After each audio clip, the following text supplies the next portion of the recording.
Hello. Are you sitting comfortably? Then I'll begin. I'll begin with a quote from P.T. Barnum, the circus person. Comfort is the enemy of progress. So I just want you to bear that in mind as we go through this talk. Because the Sex Lectures is not a circus, but it is a hotbed of uncomfortable yet pleasurable progress if you allow it. So let's talk about sexual dysfunction in men. Yes, let's. Ejaculation challenges, erectile changes, low libido, shutdown, numbness, disappearing desire, and a whole host of something's not working. In the decade that I've been in the neo-tantra, conscious kink, gender diverse, sex positive healing spaces, working with men, what I've learned again and again is this. Pleasure isn't the reward at the end of the journey. It is the foundation of change, the catalyst for transformation. And yet, in the early days of my career, almost everything I saw was premature ejaculation, erectile dysfunction, and performance anxiety. I still hate those terms, but everybody understands them. And, that is still a large part of my work. But lately, something else is happening. More and more men are coming to me with questions like, how do I talk to my partner? Why do I feel so insecure in dating? Why do I lose confidence when I take my clothes off? Why do I have no desire? How do I have a relationship that works? And honestly, I'm glad. Because when nothing medical is going on, it's usually going to be something else, something psychological, something spiritual, existential even, and it's affecting the body. As a sexologist, I see how pleasure, fear, and joy shape the body's nervous system. As a psychotherapist, I know that it's never just about a man's inner world. It's also about the environment, what's in the field, the culture he lives in, his gender role, his race, religion, class, language, his family patterns, his values and beliefs, his working life, and the often confusing tension between the privilege that comes with being a man and the ways that the same systems can also constrain and harm him. Your inner world and your outer world are in constant conversation. That conversation influences your relationship between your mind, your body, and your soul. And not everything is rosy in any of these worlds, socially, politically, sexually, relationally. In the 7 years since my first Sex Lectures talk, this has become the heart of my work now. What happens in the bedroom does not stay there. It shapes your confidence, your presence, your relationships, and the way you move through the world, hence from the bedroom to the world. Because as well as talking about satisfaction inside the bedroom, we also have to talk about what's happening outside of it. And the cultural landscape right now, right? It's not great. Just in my own experience in the last couple of weeks, a woman I met through Facebook Marketplace buying a bed had just left her cheating husband and is raising her daughters to need no men ever. A new neighbour leaving an emotionally absent man. My hairdresser telling me that she's done with dating men. 2 friends are quietly leaving their marriages, not with drama, just a quiet leaving, an exhausting sigh of I'm done. My socials are full of women choosing abstinence or men simply as just as accessories. And even Vogue magazine recently wrote an article, is having a boyfriend embarrassing now? Relationship culture is shifting. Women are raising relationship standards, choosing independence, choosing careers, refusing to carry the emotional labour for or parent grown-ass men. Feminism as a movement was never about hating men. It always aimed to dismantle patriarchy, a system that harms all genders, including men. But now we're seeing something new, misandry, the hatred of men. Men hating women is familiar. We see it normalised in rape culture, targets being blamed rather than the perpetrators, the manosphere, political rollbacks on women and trans rights, the pay gap, the orgasm gap, everyday sexism. But women hating men as a cultural movement, that's new, and it's growing. Relationships are breaking down, birth rates are falling. Women are opting out of partnerships, motherhood, and emotional labour, and they're demanding men contribute more than simply a paycheck. Feminism is fighting to dismantle a system that limits all of us. But many men get defensive. Too few are showing up. And if you're feeling defensive right now, that's okay. Remember the quote, comfort is the enemy of progress. But there is no significant male equivalent movement, no men in collective uprising saying, right lads, emotional maturity starts today. Instead, many men are feeling confused, stuck, or angry. And rather than getting curious or proactive, they seek the relative comfort of stagnation or exhaust themselves with people-pleasing or retreat into the manosphere drawn into blame, misogyny, and gendered fantasy violence. This isn't to shame you men. Hashtag not all men. Yes, I know. It is to say, though, when enough men choose defensiveness, silence, or comfort over doing the work in the bedroom, in families, in workplaces, in communities, all men risk becoming irrelevant. And I want to pause here and acknowledge the men who are already on this journey. Many of you are in this room here today.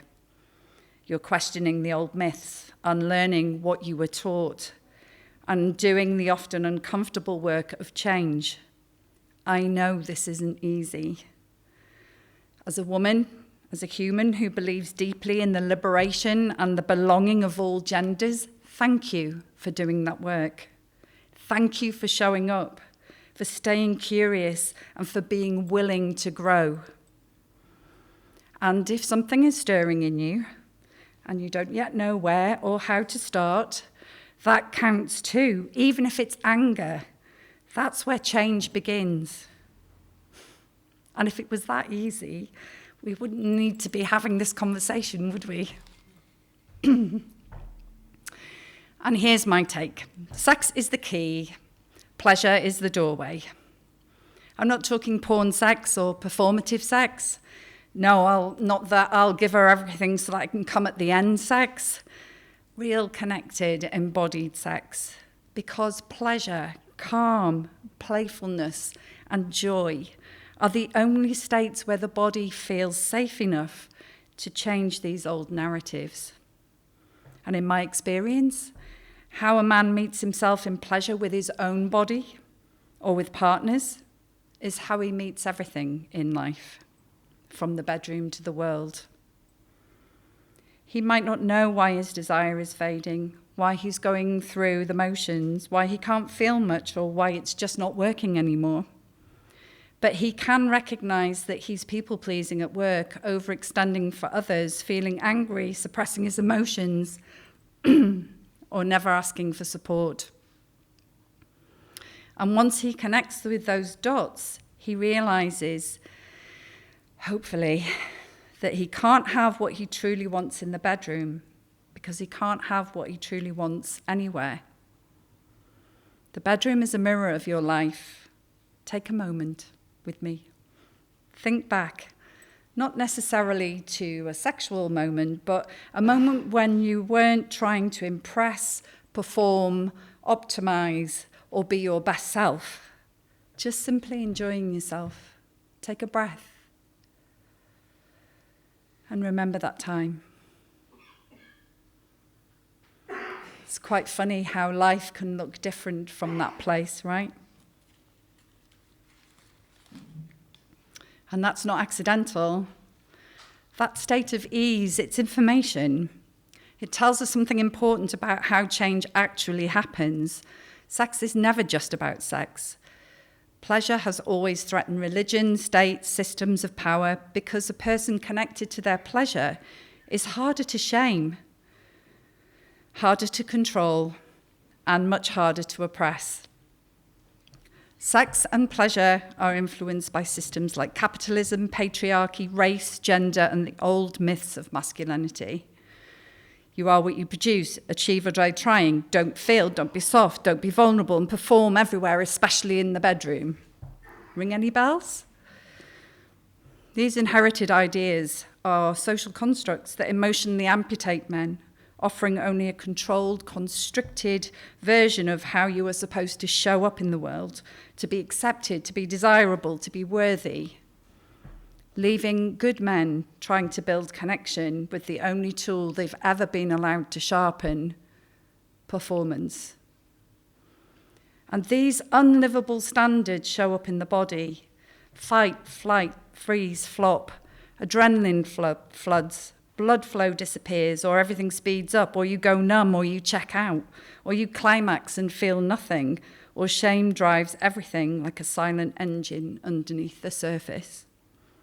These aren't failures, they're survival strategies. Bodies protecting what was never allowed to be felt.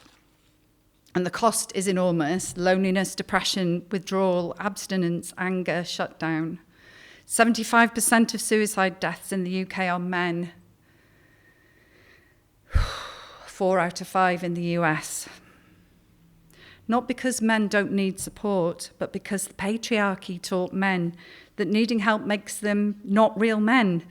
A bit like reading the instructions or asking for directions. It's difficult. This disconnection isn't just a personal crisis, it's a social one. Recently, I went to see a new place to live. The landlord told me his best friend died by suicide 2 weeks before. He didn't speak to anyone before he died, and the landlord didn't want to speak either. This fear of being weak and this skills gap created by patriarchy leaves men fearful of the discomfort and the struggle to find and express their true selves, to feel and find meaning and purpose and pleasure.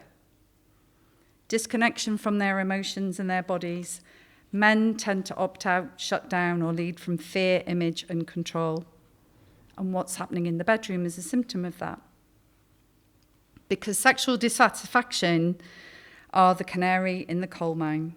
Your body, heart, and your soul is whispering, "Are you ready to change yet?" And it's so needed. Here's what actually happens when men do the work to reconnect.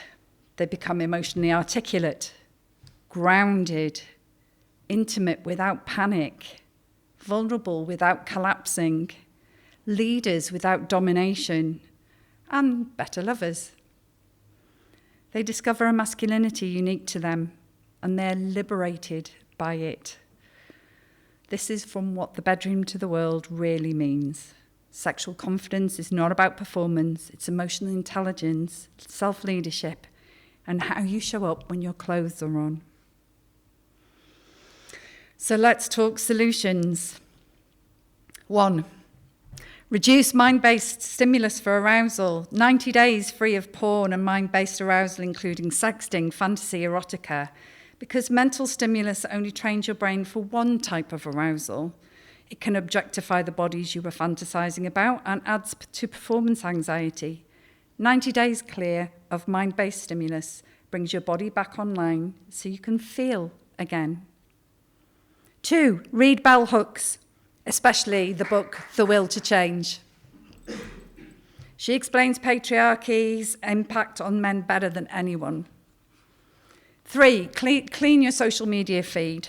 If your algorithm feeds you outrage and misogyny, that isn't entertainment, it's attempted indoctrination. Follow relationship educators instead, somatic teachers, trauma specialists, and healthy masculinity work. Here are a few accessible personal favourites. Therapy Jeff. Jimmy on relationships. And Speech Prof. Do men's work, not bravado circles, real work, accountability, presence, honesty, embodiment. And do women's work too. Learn how to listen to other genders without defensiveness or collapse. 6, explore consent. Learn the wheel of consent.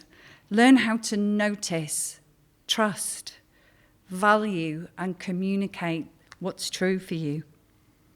So you can find security in yourself, so that a no longer feels like a rejection, but a gift to be received with a thank you. 7, get consent, get support. Get support. Therapy, coaching, embodiment work. Your body, mind, and soul, excuse me, has a story. Get help to understand your disappointments, your hurts, and your dreams, so you can listen, heal, and respond from a place of self-compassion. And yes, that includes coaching offered by men loving women like me.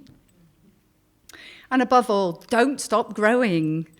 Staying comfortable is the real danger, because comfort is the enemy of progress. And the world needs the man you become when you evolve.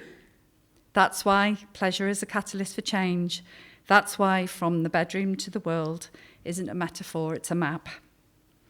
In 10 years of this work, I've seen when men reconnect to pleasure, they reconnect to themselves.